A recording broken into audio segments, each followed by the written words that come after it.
I know. It's one of those dad things, right? You got to do. I went golfing yesterday, which is why my complexion matches my shirt. How much money did Jonathan Martinez take None. from you? We were on the same team. Oh, okay. Oh, nice. We played against a couple other buddies of mine. One of them is a scratch, not a scratch golfer, but he's just really good. He's like a 7 handicap, and so we were all kind of rallying to beat him, so we still didn't do it, but whatever. Anyway, got a lot going on today, guys. New deal for Dallas, actually, as we're coming in. Long snapper Trent Sieg has now been signed by the Dallas Cowboys. Never heard of him. He's the long snapper. Of course, you haven't heard of him.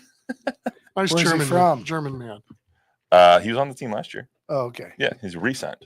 Resigned. Anyway, so we're going to De'Aaron Fox and the Spurs lost 2 games since we last spoke. One of them was the homecoming in Sacramento. Talk about that a little bit. Plus, probably seen the most of De'Aaron Fox that we will see this season. He says he's probably could have surgery next week when they go to LA on his finger. So we'll talk about that as well. Plus, free agency is a fever pitch right now, guys. It's like every 10 minutes another deal is signed or agreed to terms in this negotiating window, the legal tampering window. I'm going to give Bob 2 minutes to rant about Myles Garrett a little bit later as well. So you're going to want to see that because I'm sure you have plenty to say on that one. $41 million will make you change your mind. Change a lot of minds. Make you not think about any championship that you ever wanted to win and just think about the $40 million that are going to be in your pocket. You heard if Flacco's coming back. So oh, God. So we'll talk about that, what the Myles Garrett deal means for Micah Parsons, what are the Cowboys doing, and what we want them to do. We'll start with the Spurs today. So they lost to the Kings pretty handily on Friday, lost to the Timberwolves also pretty handily last night.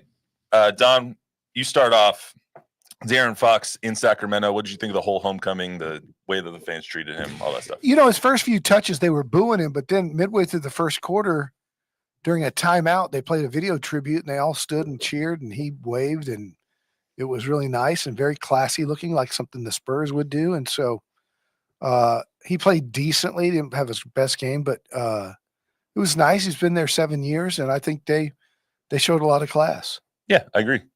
Chuck? I echo that. Yeah. I mean, about what I expected, right? I mean, everybody kind of got what they wanted, right? I mean, De'Aaron got to go to another team, and the Kings are playing pretty well. It sucks, too, though, because, like, he made his first shot, and then it was just horrible. Like, he could not throw the ball in an ocean on Friday. And he made the joke after the game, like, I haven't been able to shoot in 2 weeks.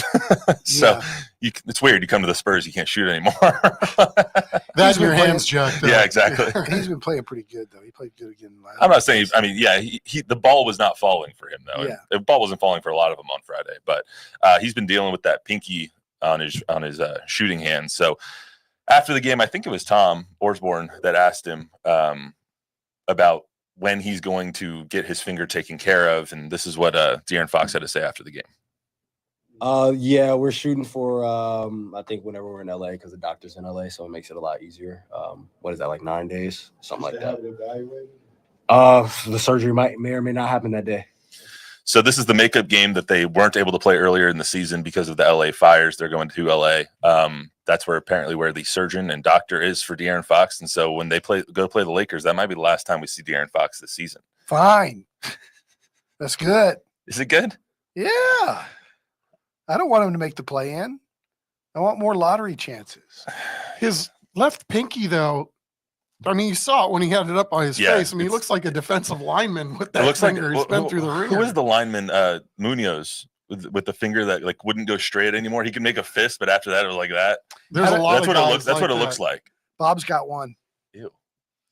Bob's got one. I had him on my radio show 20 years ago. He was in studio. And Munoz? And it was a right angle. Yeah, it's disgusting. It was crazy.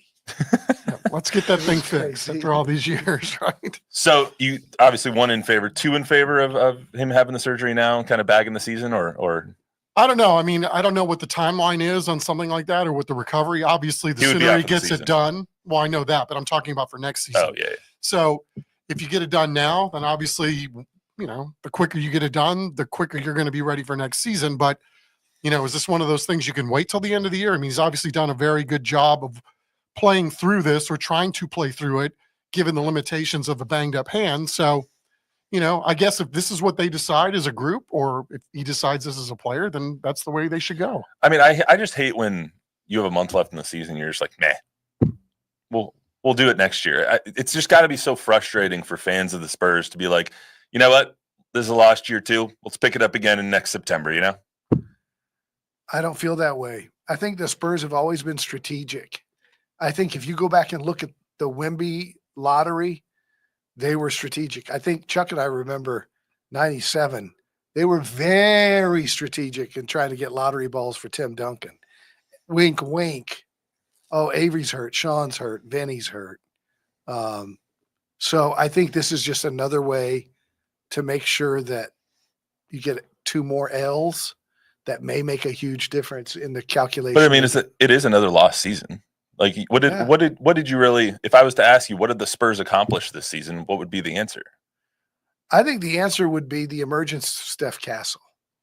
I think it shows you, and the trade for De'Aaron Fox, it shows you that they have 2 more legitimate pieces. When we started this season, they didn't have Steph Castle or De'Aaron Fox. We had not seen Steph Castle play a minute. He's gone from a rookie with potential to a guy playing like a 5-year vet who's putting up 20 a game almost every night now, who is bullying 6 and 7-year pros, who looks like a 5-year pro. And Fox looks great. He's a closer. We've seen in flashes into some games, he's the closer of the future. So now you have 3 legitimate all-star caliber players. I'm not saying they're going to be all-stars, but Wemby is, Fox has been, and Castle has the potential. To me, that's really been the encouraging part. The wins didn't come as much as we thought they would. Of course, we had Wemby's injury, Pop situation, all that. But, man, I'm optimistic when I look at the future with that threesome. Yeah, it's kind of a mixed bag, right? Because I think there was a lot of hope. And I think this team, they won more games than last year's team, right? So there has been improvement. I mean, but not to the degree I think that we thought. I mean, for most of the season, and even as we sit here today, they're still within striking distance with 20 games left to go of the play-in spot. So they're not that far away. They're also, if you do that math, 4 or 5 games, they'd have gotten those games. How close would they be to the 6th seed, right? I mean, so there's not that much difference. However, yes, it is aggravating. I would agree with you, Matt, that as we sit here today, if there's a month left to go, and now we're talking about shutting down another player, that, so what are we supposed to do for the next month? Do you want me to be engaged? Do you want me to be following? Do you want me to be tracking? And, there's probably going to be other things like cutting the grass that I could be doing. Yeah, I mean, my point is, like, at some point you have to try and win. And too often over the last 3 years, and before Wemby, it was like, okay, well, what are we doing anyway?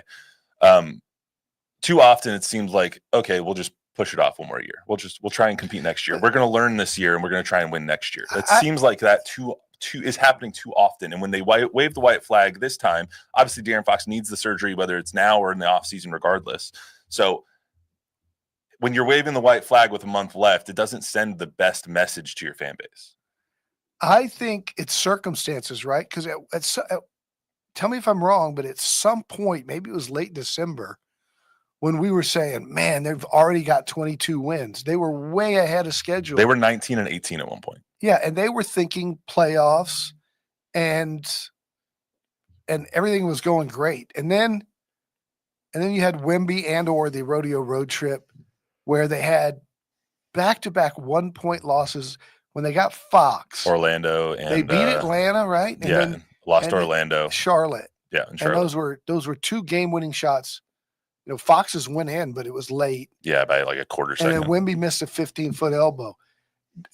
That, to me, is when the season kind of changed, and then Wemby had his situation. But I don't think it was like a wave the white flag. I think once you lose Wemby, like, even if you make the play-in, there's not a lot to hope for. Yeah.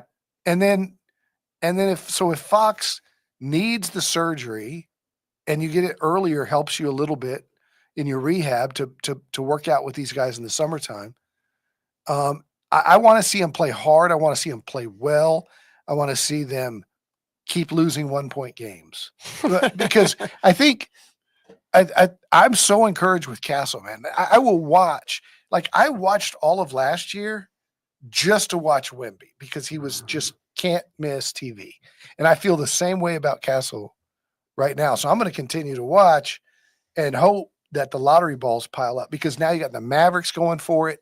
You got Tankathon in full mode now with other teams trying to get Cooper Flag. I don't think they have a shot at Cooper Flag, but even if you get Atlanta's pick and you get the 6 and 8, or you get 5 and Well, to 10. that point, right now, if the season ended right this second, they would have 9 and 14.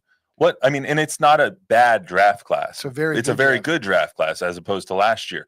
But when you're thinking, oh, I have the 9th and the 14th pick, and this is a Cooper Flag draft, it's not getting anyone excited anymore. You know what I mean? Like, what is adding a 9th and a 14th pick to this roster going to do? Dude, Jalen Williams of the Thunder was 12 or 15. You can get all-stars. Kawhi Leonard was 15. You can get all-stars at 9, 10, 11, 12, 13, 14. If you're good, if you're scouting. Well, the Spurs also haven't proven lately that, and this is just in the last 5-6 years, that they can use those picks to make that happen. They've picked Devin Vassell, who's, jury's still out. At 11, Jeremy Sohan at 9. 9. Yeah. See, they missed on Williams with Sohan. They picked Sohan over Williams, and I think he went 3 picks Williams later. out of the Thunder. He's an all-star. Yeah, for Jalen Williams. Yeah, he had 40 the other night. He made the all-star Yeah, it's team. phenomenal. Yeah. But what I'm saying is, like, you have to hit on those picks. It's a lot harder to hit on picks at 9 and 14 than it is to pick at 1 and 2. That still gives them 2 more first-round picks, and with the bundle that they already have, there's nothing to say that you couldn't bundle some of those picks and move up even further if the ping pong balls don't fall your way. And you might get lucky with their luck; they'll be number 1 and 2. Right. I mean, with I think if you were trying to trade up, it would take literally all of the picks that the Spurs have plus like 2 players to get up to Cooper Flag level. So no, you're not nobody's Flag. Giving you number 1. No. The only way you get Cooper Flag is if you get number 1. I don't think they're going to get Cooper Flag, but there's a lot of really good players. Is Cooper Flag coming out? Yeah, I think so. Sam Darnold just signed with the Seahawks. Wow. Yeah, that was kind of weird. We're going to get to the Geno Smith stuff here in a second, but let's hear from Mitch real quick. This is the shot you used yesterday in Sports Sunday. This is Mitch talking about how nice it's been to have Fox in the building no matter how the season ends. It's been a pleasure to see him, how comfortable he is in his own skin and confident and just kind of being him, whether that's talking to some of the young guys, interacting with staff, getting used to and comfortable with his role as it grows on our team and his presence. And it's going to have a ton of potential and runway. Obviously, he just got here not long ago. So it's been good to get to know him and his family, and very down to earth, young professional. You laughing at Victor in the background on the computer? Oh, my bad. Thank you. Were you laughing at Victor on the computer in the background in the VO right there? No. What are you laughing at?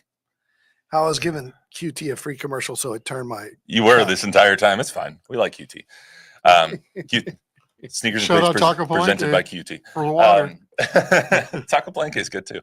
I got Subway earlier, so I think that's the one thing that I am encouraged about. Not the one thing, but one of the things that I am encouraged about is that having Fox in the building, getting to know the guys, getting to kind of get acclimated with how he's going to play with Stephon Castle and with Devin Vassell and with Jeremy in the future. That's the part that I see as like the silver lining of all of this, even if De'Aaron Fox shuts it down in a week. Like, that's the good thing. That's why you trade for him mid-season. Like, even though you might be waving the white flag, so to speak, next week, at least you got a month and a half of practice in, and they get to practice all off season together. You get to kind of learn each other a little bit. Okay, and we have to clarify this too. We're assuming that it's waving the white flag and tanking or whatever. He may have a very good medical opinion from that doctor that says it's better to do it now. So let's just throw that out there so that we're not being completely speculative. Thank you for clarifying. Bob, anything before we go to the Cowboys and football? A comment and a question from Texas Taurus. First, I thought you guys might want to comment on this. He says, I still feel bad for Bob Hill. Oh, For who? gosh. Bob Hill. Oh, Any comments on Bob Hill? yeah, Bob Hill's a good man. Take it He away. just He's a didn't good work man. out, but I like Bob Hill. Bob Hill was always good to us. I and loved Bob Hill. good guy. I hate everyone named Bob. Oh, I'm just kidding. Took him in the way back machine though. then he Yeah. asks, is it possible Wemby is done with basketball? No, It's impossible. impossible. The fact, Chuck and I talked about this last night. The fact that he's flying on these trips, just squashes some of that internet speculation, because there was so much speculation, when he got hurt about Chris Bosh and all these different kind of people and what is thrombosis and all this. It shows you that it was exactly what the Spurs said it was, that it was a caused blood clot. It wasn't something that's in his anatomy, right? Like Marfan syndrome or some of these things that happen naturally because of your body and your what's the word? Anatomic makeup. It's like atomic makeup. I don't know. He's the bomb. Atomic Tommy. Wemby's the bomb. Shout out to Atomic Tommy. Jesus. But and I told you guys when it happened, I have a little bit of experience with this because my son suffered the same exact thing: right shoulder, deep vein thrombosis, blood clot caused by an athletic injury. And I think that's what it's clear Wemby has, because if flying caused these things with his anatomy, he wouldn't be on these road trips. So I don't think there's anything to worry about. It was encouraging to see him in Sacramento, especially because he wanted to be there for De'Aaron and Fox. Minnesota. Yeah. I do love seeing like all the guys go together to these things. You saw everyone, even De'Aaron Fox, right after he was traded, go to Devin Vassell's jersey retirement at his high school in Georgia. You see Wemby making the trip to Sacramento, even though he's got no chance of playing. He still wants to be with this team. So I like how close they all seem, at least. Wonder if Kawhi Leonard was watching. Anyway, go. Shout out Kawhi Leonard. Let's shift over to the Cowboys and the NFL. So I want to start with Bob. Domino fell of the offseason. We've been hearing for weeks that Myles Garrett wants to be traded, and instead he gets a 4-year, $160 million extension with the Browns. And this comes right after he said, I don't really care about the money. I want to win Super Bowls. And now he's signed with the Browns. You got any thoughts? Well, $41 million, right? So that makes the big difference. But some of the speculation is that the market for defensive ends isn't what he thought it would be with the overflow of people out there. And he didn't think maybe that he would make as much as he was expecting to make. And then if he went through the whole holdout and everything else situation, he'd lose a bunch of money that way too. So the thinking in Cleveland is that he saw the market didn't look like the way it looked and decided to stay. But didn't this come right after he was like, Jimmy Haslam was like, I don't want to talk to you. Well, the owner of the Browns was like, I'm not meeting with you. You're on our team. That's actually no one talks to him. That's part of the hierarchy of the team. And if you were to do that, then why won't you do that to other players? You know what I mean? It's that's been since he's owned the team. That's been the way it's been. Well, it just seems like Myles Garrett's kind of full of crap because he talked a big game and then he was just like, give me more money. What? Let's give the man some grace. 123 mil guaranteed at his age. He's a heck of a performer. He's earned the right to change his mind on this one. I'd be criticizing him if he didn't. Right. I want to see the news story. He turned down the largest contract for a non-quarterback in NFL history so he could try and win a Super Bowl someplace else. 123 mil guaranteed. Put it in the account. How many times? What does Charles Barkley say? Guaranteed. How many times have we said, "Oh my gosh, that guy turned down this money and then bet on himself and then lost and didn't get"? Well, he's not Dennis Schroeder or like whoever, like he's Myles Garrett. He was going to get paid next year. Khalil Mack just made $18 million a year, and he's a shell of his former self. Yeah. So the old saying is, if somebody offers you $123 million, take it. Where do I sign? That's the old saying. Where do I sign? If anyone wants to give me $123 million, I'll sign. Anyway, so my first thought was Myles Garrett's full of crap. My second thought was immediately to Micah Parsons, because we look at things through blue and silver colored glasses here. And I don't know, between this deal and the Max Crosby deal, which was about $36.5 million a year, I don't know which deal is going to be more emblematic of Micah. However, I am a little afraid that this just set the market at a point where the Cowboys are going to be forced to pay $40 million a year to a Micah Parsons. 37.5, 38. He'll get somewhere in between those two guys. Cleveland can make the argument, or the Cowboys can make the argument, that Myles Garrett is a proven all-pro, and so is Micah. Micah's got more years left, but Micah also hurt himself when he said, I don't have to be the highest paid player. I want to win. So I think And I don't think Micah would have a problem with getting somewhere in the ballpark without having to go over what Garrett got. Yeah, I'm paraphrasing, but he did say, I don't have to make $40 million a year. I can make, what's the difference between $30 million and $40 million a year? He has said that. Obviously, when somebody gets the $40 million, though, maybe that changes the dynamic. But the Cowboys have leverage here, too. I mean, there's nothing that would preclude them from not signing him and franchise him for 2 years. That's So right. he's technically could be on the books for 3 more years. So his camp has to look at that, too. So if the Cowboys want to come to him and say, hey, let's do 31, 32, let's do 5 years, we'll give you 120 million guaranteed up front. Maybe that changes the ballpark. Well, I mean, with all these deals, it seems like everyone wants to beat somebody at something. So it's like, even if they only have him for let's call it 4 years and 150, or 5 years, 150. And so it's $30 million a year. He's still going to want 123.5 guaranteed to beat Myles Garrett's guarantee. So I could see something like that happening, but I am a little concerned that Jerry is once again going to wait until someone else gets another deal, and it's going to be $42 million a year, and then we're going to have to talk, okay, well, now Micah's going to get 42.5. And we haven't seen anything to dissuade any Cowboys fan from thinking that that's going to happen again.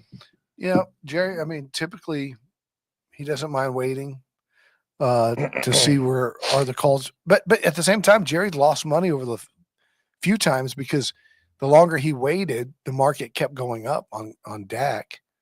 So we'll see. What I find interesting is that there was talk, and I don't know how true it was, but there was talk with how cap-strapped they are, that they were entertaining the idea of at least kicking around the office.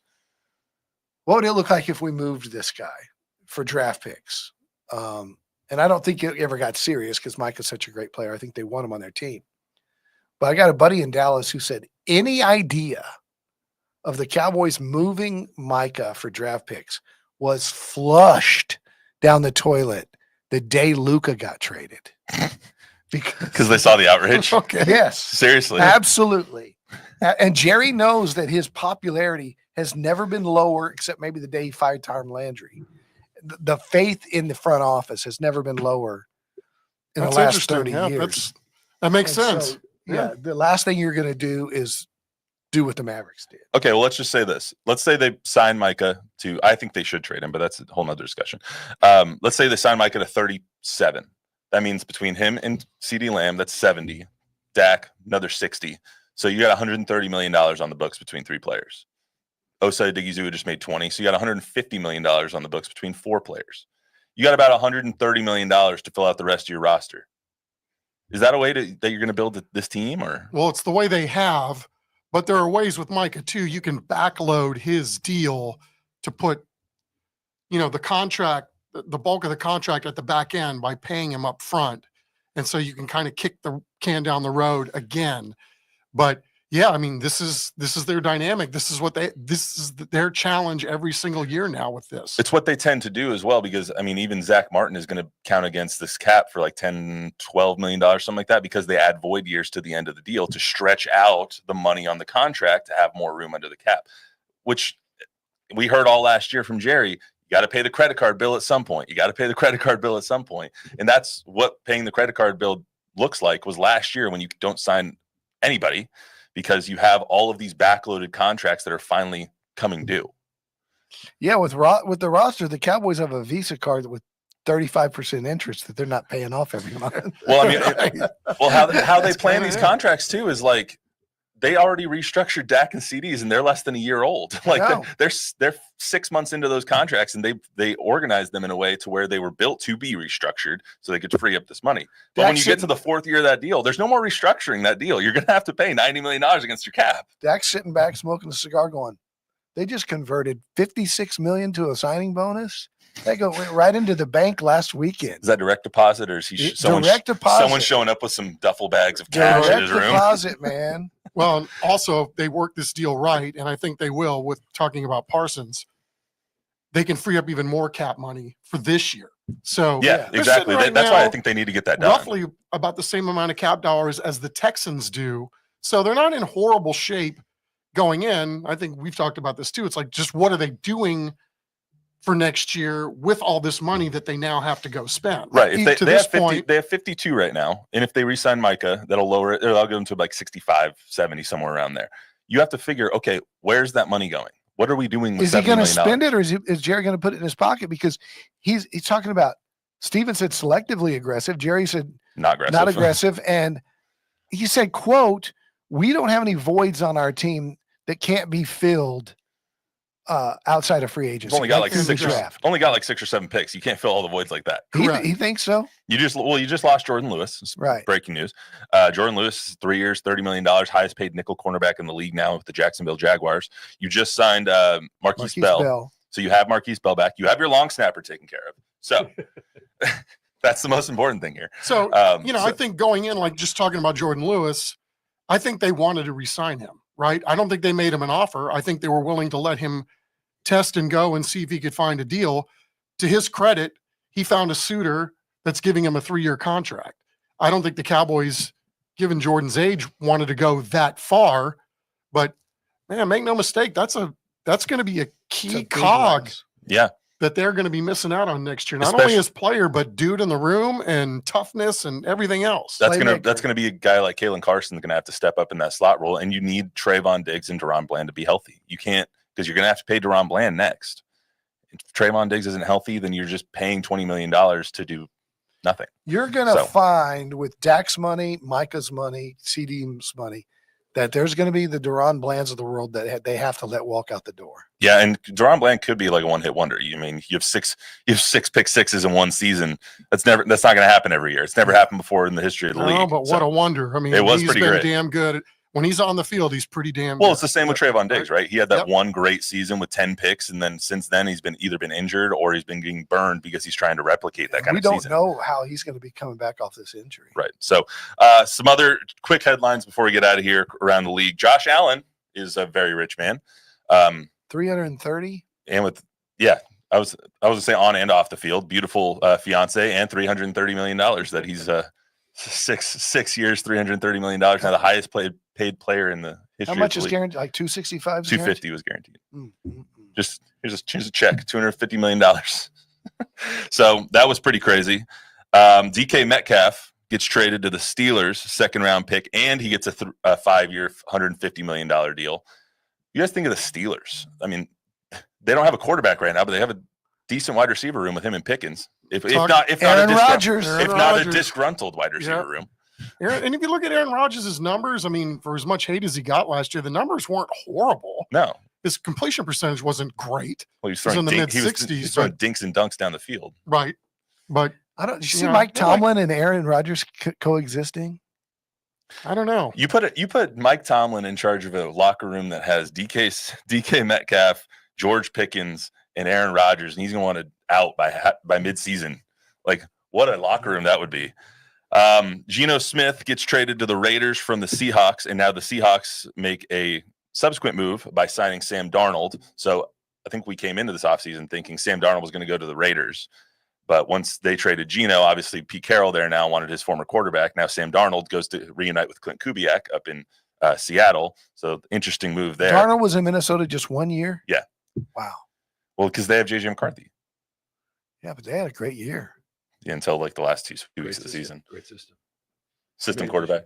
Yeah. He should have gone back to New York. Gone back to the Jets. That's where he saw ghosts, right? And then your boy, Devontae Adams on the Rams now. Yeah, I thought that was a little bit of a surprise. I was hoping that maybe the Packers would try to get him back, but 2 years, $46 million for a 32-year-old, 33-year-old receiver. Is Cooper Kupp staying there? No, he's going to be out probably. They're probably going to cut him or trade him soon. But I just thought that was interesting. I thought that was an interesting move. 2 years, $46 million. Cowboys could use Cooper Kupp. Cowboys could use a lot of guys. I don't know, man. Do they want to pay? Cooper Kupp, he's been banged up most of the last 3 years. Yeah. Banged up Cooper Kupp. Nice. Yeah. See what you did there. Anything else? I don't know. Anything else we guys? One question going back to the Cowboys. Robert Smith had. Let me pull it up here. Do the Cowboys do anything to address the O-line? I think that is the most important problem. I'm going to kick myself for not knowing his name. There's a guard that it's the Colts right guard that's a free agent right now that I really, really want them to sign, and I for some reason. I was just looking at it in the other room. I can't remember his name, but they need to make moves on the offensive line. Like, you're not going to rely on Terrence Steele to have a bounce back year. You're not going to rely on Cooper Beebe to move over or another rookie up front. Tyler Guyton needs to take a step up as well, but you need somebody up there. You need an adult in the room at this point. And if tomorrow they sign that guy or somebody like him for 3 years, $30 million, the exact same money as Jordan Lewis, I say money well spent. 100%. Even though I don't hate to see Jordan Lewis get out the room, I think that's a bigger need. I'm out on the Cowboys offensive line. I think they played really well when Brock Hoffman got in there, so they could certainly use some more depth. You can never have too many offensive linemen. Isn't he restricted right now too, though? He's a restricted free agent. I think right they now, brought him back. Did they? All right, Yeah. I didn't see that. Yeah, but I think they took care of all their restricted dudes. All right, well, that's all we got for today on the Sneakers Cleats Don't hold me podcast. to it. Remember, I'm holding you to it. Okay. Feet to the fire. Download, review, subscribe, give us a 5-star rating, tell a friend, tell me. We'll be back on Thursday. We'll be back at 3:30 because we have some staffing things. Because of Javier. Yeah, Javier's big dummy. Anyway, we'll be back at 3:30. See you then. And I hope I didn't screw up.